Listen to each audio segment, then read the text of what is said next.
பிஸ்மில்லாஹிர்ரஹ்மானிர்ரஹீம். நம்ம அந்த இல்ஹாருடைய சட்டங்களை நம்ம சொல்லி காட்டணும். இன்னைக்கு நம்ம ஓதி காட்டிடலாம் இன்ஷா அல்லாஹ். கிளாஸில் ஜாயின் பண்ணி நல்லா தெளிவாக கற்றுக்கணும்னு நினைக்கிறவங்க நம்ம ஸ்க்ரீனில் நம்பர் கொடுத்துருப்போம், அதை பாருங்கள். தொடர்ந்து இதன் மூலமாகவும் கற்றுக்கலாம். நம்ம தொடர்ந்து வீடியோக்களையும் ஃபாலோ பண்ணுங்கள் இன்ஷா அல்லாஹ். நீங்கள் லைக் பண்ணுங்கள் அந்த வீடியோக்கள்லாம். அப்போ தான் நீங்கள் லைக் பண்ணும்போது உங்களோட அந்த ஃப்ரெண்ட்ஸ் அவங்க சர்க்கிள்க்கும் இந்த வீடியோக்கள் போய் எல்லாருமே பயனடைய முடியும் இன்ஷா அல்லாஹ்.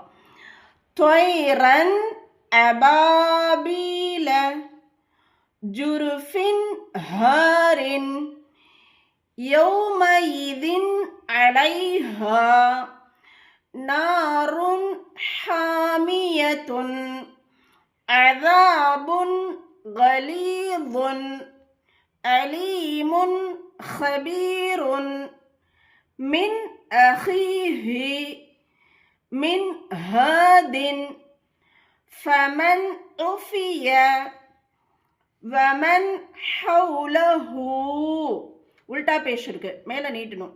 மின் கைரிஹி கடாசேர் லிமன் ஹஷிய இந்த புள்ளி வச்ச ஹா அப்படின்னு சொல்லணும். அதே மாதிரி நம்ம ஜபர் ஜேர் பேஷ்களை எந்த காரணத்தை கொண்டும் நீட்டி ஓதக்கூடாது. இந்த யாமத்தா வர இடத்துல சேர்க்கணும், ஐ அப்படின்னு சேர்க்கணும். இங்கே யாலின் வர இடங்கள்ல எல்லாமும் நம்ம என்ன செய்யணும், இங்கே யாலின், இங்கே தான் யாமத்தா, இங்கே நீட்டணும், இங்கே சேர்க்கணும்.